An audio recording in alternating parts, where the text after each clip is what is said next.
Assalamualaikum warahmatullahi wabarakatuh. Berjumpa lagi dengan saya, Hanan Nabila Melinia. Di video kali ini saya akan menjelaskan bagaimana cara menghitung dari validitas, lalu reliabilitas, tingkat kesukaran, dan daya beda dalam soal pilihan ganda dalam Microsoft Excel. Oke, sebelumnya saya sampaikan dulu kepada kalian semua bahwa kalian harus menyiapkan jawaban dari responden. Di sini saya menggunakan jawaban dari soal yang telah diberikan kepada siswa sebanyak 15 soal untuk 20 responden atau 20 siswa. Baik, kita siapkan dulu kertas kosong atau dokumen kosong dalam Microsoft Excel. Lalu yang pertama ini kita kasih atau kita tulis dengan nomor dulu. Lalu yang kedua ini nama. Nah, di dalam yang ketiga ini nanti bisa dikasih kelas juga nggak apa-apa. Kalau nggak dikasih juga nggak apa-apa. Tapi di sini saya tidak kasih ya. Tapi nanti kalau misal ditambahi kelas, apa tanggal lahir, apa-apa itu nggak apa-apa.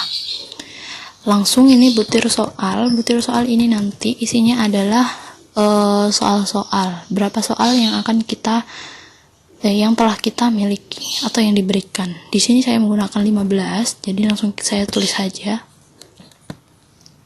Nah, jika sudah 2 gini langsung diseret aja, nanti bisa otomatis mengurutkan sendiri sampai 15.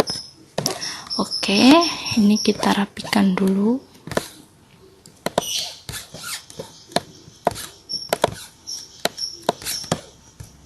Baik, yang selanjutnya ini kita isi dengan jumlah atau total. Nah, sudah. Lalu ini nomor, karena kita 20 orang, jadi nanti nomornya ini juga 20. 1, 2, nah ini nanti langsung diseret saja sampai 20. Nah, sudah. Sekarang tinggal dirapikan.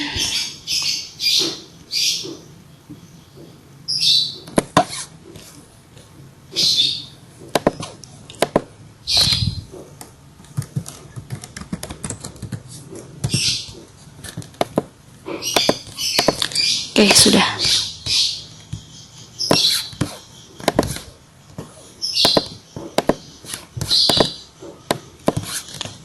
Ya, ini sudah rapi ya. Nah, lalu kita masukkan nama. Nah, misalnya ini anak pertama, namanya A. Perlu diingat, untuk soal yang benar kita beri dengan angka 1, dan untuk soal yang salah kita beri angka 0. Misalnya si A ini dalam soal pertama dia menjawab benar, jadi kita kasih angka 1.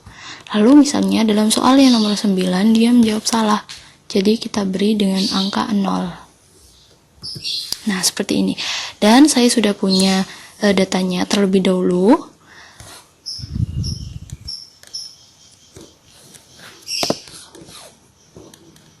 Jadi saya akan kopikan datanya. Nah, di sini ya. Langsung kita paste.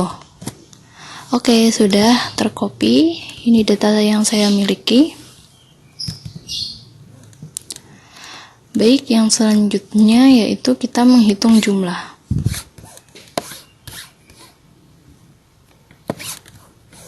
Kita kasih garis dulu. Jumlah. Jadi rumus dari jumlah ini kita gunakan fungsi sum. Jadi sama dengan sum, tulisannya SUM, buka kurung, dari yang pertama, soal pertama dari anak yang pertama, soal pertama sampai yang ke 15 kita blok, lalu kita tutup kurung, lalu enter. Nah, ini sudah kelihatan hasil dari siswa nomor 1. Nanti kalau kita pengen otomatis, jadi langsung kita seret. Nah, begini. Jadi langsung otomatis nanti jumlahnya. Lalu di sini di bawahnya kita akan menghitung R tabel, lalu R hitung, dan kesimpulan. Nah, R tabelnya ini sudah ada tabelnya. Kalian bisa download di Google. Nanti tinggal menuliskan Airtable download PDF. Sudah ada, dan saya tadi sudah mendownload. Ini ada DF, tingkat signifikansi. Nah, DF ini itu rumusnya N dikurangi 2. N ini adalah jumlah dari responden lalu dikurangi 2. Nah, dalam data yang tadi saya edit itu respondennya ada 20. Jadi 20 dikurangi 2, 18. Dan di sini saya menggunakan tingkat signifikansi dua arah itu 0,05. Jadi Airtable-nya itu 0,4438, dan itu sudah pasti. Tapi kita juga nanti dapat menghitungnya melalui Excel. Bagaimana cara menghitung Airtable dan T-Table yang nantinya akan ada di video selanjutnya. Jadi tunggu aja.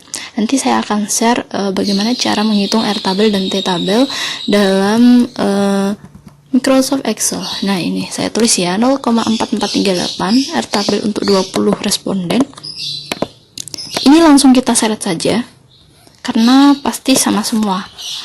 Lalu R hitungnya. Nah, bagaimana cara menghitung R hitung? R hitung ini bisa menggunakan rumus Poisson atau Corel. Jadi sama dengan Corel buka kurung dari yang pertama ini kita blok.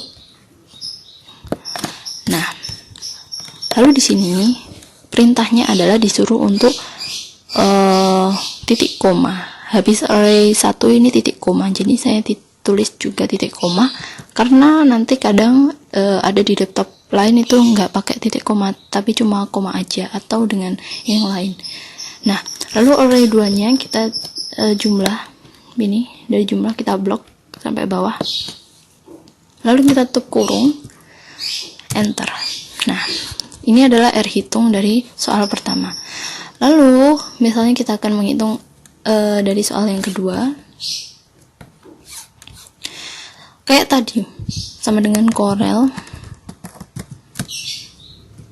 buka kurung, ini titik koma, jumlah.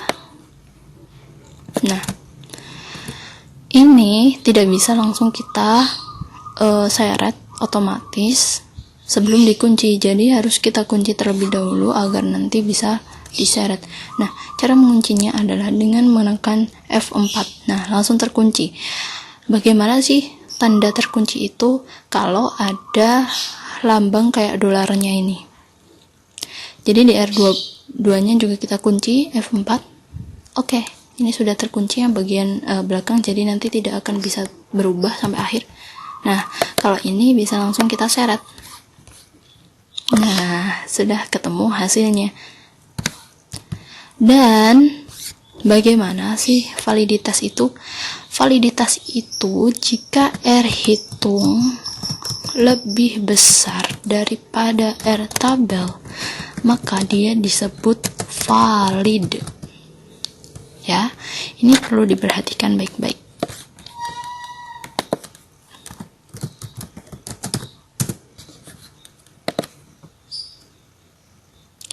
Jika R hitung lebih besar daripada Airtable, maka dia disebut valid. Jadi di sini kita tinggal tulis sama dengan kita buat fungsi f ya, if buka kurung, jika R hitung lebih besar daripada Airtable, maka nah di sini disuruh titik koma, jadi kita titik koma, maka dia dikatakan valid, dan jika tidak maka dia dikatakan tidak valid. Oke, dan ternyata yang soal pertama ini valid, tinggal kita seret nanti langsung otomatis. Nah, ternyata dari 15 soal ini ada yang valid, ada yang tidak valid, dan yang valid cuma ada 1, 2, 3, 4, 5, 6, 7. Ada 7 soal yang valid. Yang selain itu, yang 8 soal berarti dia tidak valid. Oke, ini adalah cara menghitung validitas dengan menggunakan Microsoft Excel. Yang selanjutnya kita akan menghitung reliabilitas. Nah, di sini saya sudah ada filenya, tinggal nanti menghitung file kayak yang tadi ya. Lalu di sini total score, ini kita menggunakan fungsi sum lagi kayak tadi, langsung ini di blok, tutup kurung, enter. Oke, langsung kita seret ke bawah. Nah, sudah ada. Lalu ini jumlah dari soal pertama, sama dengan sum juga, kita pilih sum, fungsi sum. Lalu yang pertama ini tutup kurung, maaf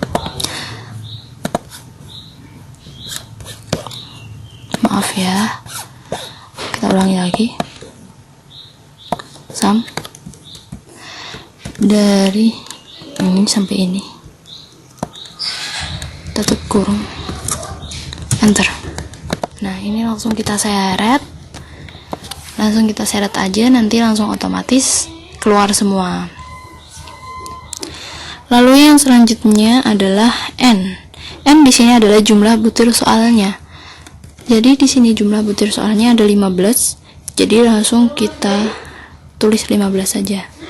15. Lalu n-1 berarti jumlah soalnya dikurangi 1. 15 dikurangi 1 sama dengan 15 dikurangi 1. Enter. 14. Nah, P ini adalah peluang untuk menjawab benar. Nah, P ini rumusnya adalah sama dengan jumlahnya ini dibagi dengan jumlah responden atau siswanya. Sini saya 20, langsung saya tulis aja 20. Enter. Nah, ini adalah P-nya. Nanti kalau kita ingin langsung otomatis, kita langsung seret aja sampai ke soal yang ke-15. Nah, sudah ketemu. Lalu selanjutnya key ini adalah untuk peluang untuk menjawab salah. Rumusnya sama dengan 1 dikurangi P. Enter. Nah, ini adalah nilai key-nya. Langsung kita seret. Nah, oke. Lalu PQ berarti P dikali Q sama dengan P dikali Q. Enter. Oke, langsung kita seret juga. Sudah ketemu. Lalu sigma PQ berarti jumlah dari PQ-nya itu kita jumlahkan. Kita pakai rumus fungsi sum juga dari ini sampai kita blok sampai akhir. Tutup kurung, enter. Oke, lalu variance score. Variance score ini adalah kita menggunakan fungsi var. Sama dengan var, lalu buka kurung, terus totalnya ini. Seret. Lalu tutup kurung, enter. Nah, ini adalah variance score-nya. Lalu KR20. Nah, biasanya untuk reliabilitas itu menggunakan rumus KR20. Rumusnya kayak apa? Rumusnya kayak yang di sebelah ini. R11 sama dengan N-1. Ini ya. Langsung kita tulis aja rumusnya. Sama dengan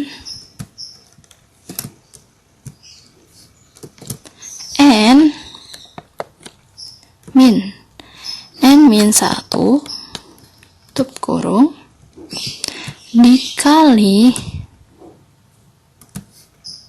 variance score lalu dikurangi sigma PQ, lalu ini dibagi dengan variance score lagi.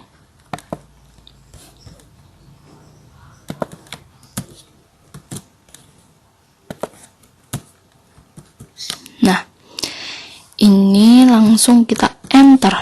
Nah, 0,5567 sekian. Ini adalah KR20-nya atau dari R11-nya. Lalu kita lihat status reliable-nya itu gimana. Nah, di sini dijelaskan bahwa kalau KR20-nya itu lebih besar sama dengan 0,70, maka dia dikatakan reliable. Dan jika tidak, maka dia tidak dikatakan dia tidak dikatakan reliable. Kita menggunakan rumus if KR20-nya itu lebih besar sama dengan 0,70, maka dia dikatakan reliable. Dan jika tidak, maka dia dikatakan tidak reliable. Enter, dan ternyata ini tidak reliable. Nah, ini tadi adalah cara untuk mengetahui reliabilitas dari suatu butir soal. Nah, biasanya ini cuma pengetahuan saja, antara validitas dan reliabilitas ini ada hubungannya. Apa hubungannya? Kalau validitas ini adalah ketepatan dari suatu soal itu. Kalau reliabilitas adalah keajekan. Jadi validitas itu ketepatan, reliabilitas itu keajekan. Lalu yang selanjutnya adalah tingkat kesukaran. Oke, tingkat kesukaran saya punya datanya lagi. Lalu di sini kita isi lagi total skor, kita menggunakan rumus sum, blok langsung, tutup kurung, enter, langsung kita seret. Nah, ini sigmanya berarti jumlahnya juga, jadi sama dengan sum dari atas sampai bawah, tutup kurung, enter. Nah, ini langsung kita seret juga nanti otomatis. Nah, di sini rumus tingkat kesukarannya adalah jika B ini adalah jumlahnya, lalu dikurangi dengan JS ini jumlah siswanya. Jadi langsung kita tulis saja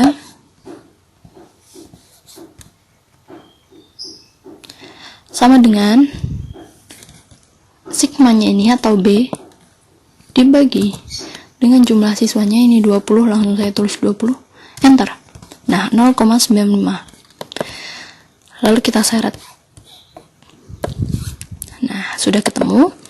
Lalu bagaimana dengan status kesukarannya? Nah, di sini itu sudah ada keterangannya. Jika 0,3 itu lebih kecil sama dengan dari tingkat kesukaran, lalu lebih kecil sama dengan 0,07, berarti tingkat kesukarannya itu sedang. Jadi soal itu sedang, nggak sulit, nggak susah. Lalu jika P itu lebih kecil daripada 0,3 atau P itu lebih besar daripada 0,7, berarti tingkat kesukarannya itu kalau nggak sulit ya mudah. Nah, kalau di tingkat kesukaran itu, kalau sulit atau mudah itu berarti tingkat kesukarannya itu rendah atau buruk. Dan jika sedang, soalnya itu sedang tingkat kesukarannya, maka dia itu tingkat kesukarannya itu baik gitu. Jadi lebih baik yang sedang-sedang saja, jangan terlalu sulit, jangan terlalu mudah. Oke, kita lihat sekarang sum dengan if jika kita buat AND di sini, rumus AND. Tingkat kesukaran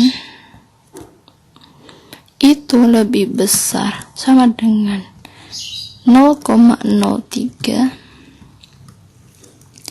atau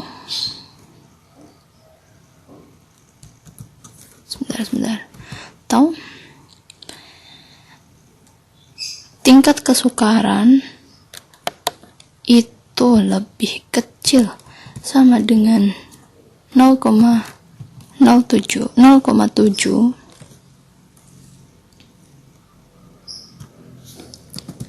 berarti dia itu baik tingkat kesukarannya. Kalau enggak berarti dia itu buruk.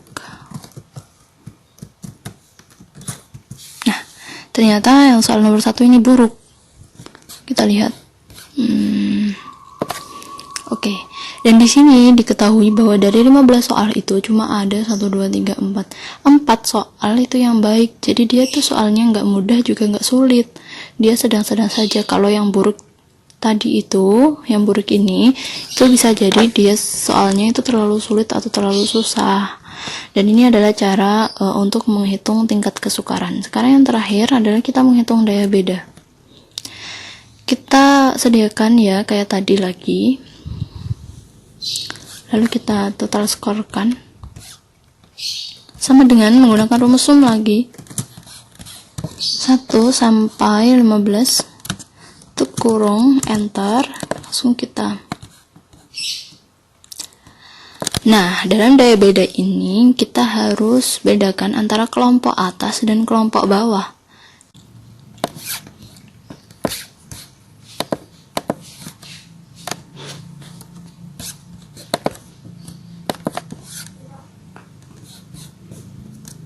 Ini sampai total skor ya, lalu dari yang terbesar sampai terkecil. Oke. Nah, jadi dia langsung terurutkan dari 15 sampai ke 7. Lalu setelah ini kita bedakan antara kelompok atas dan kelompok bawah. Kita di sini kita beri kita beri. Oke. Di sini ini berarti kelompok atas. Lalu di sini kelompok bawah. Jadi kelompok atasnya itu ada 10 orang, kelompok bawah juga ada 10 orang. Lalu kita bagaimana ini isinya di situ? Itu adalah kita pakai rumus sum. Lalu ini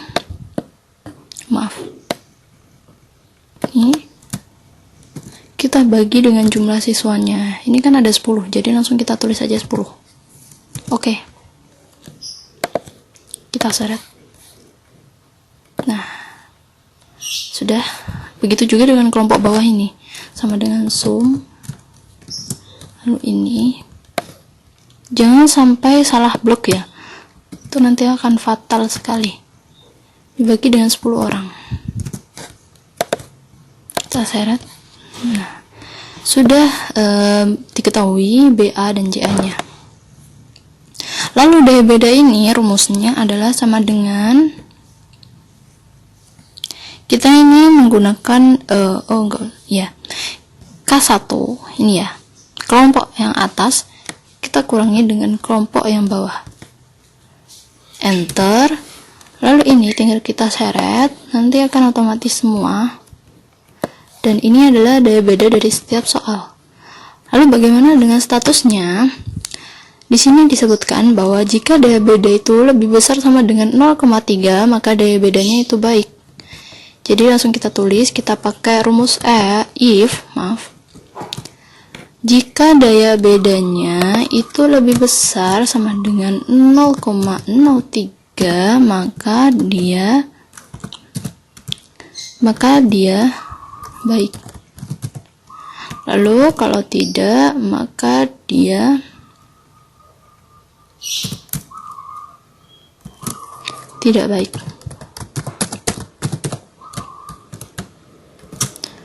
Nah, ternyata soal nomor 1 ini baik daya bedanya. Lalu soal yang nomor 2 sampai yang terakhir kita seret.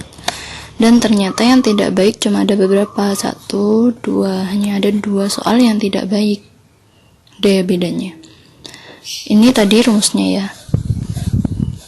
Berarti BA per JA. BA ini adalah jumlah dari yang atas ini dibagi dengan jumlah siswanya dari yang atas, kelompok atas. Dan ini hasilnya. Lalu ini tadi kita kurangi dengan ini. Hasilnya adalah daya beda. Dan itulah tadi cara mengukur validitas, reliabilitas, tingkat kesukaran, dan daya beda dalam soal pilihan ganda dalam Microsoft Excel. Oke, sampai jumpa dalam pertemuan yang lainnya. Assalamualaikum.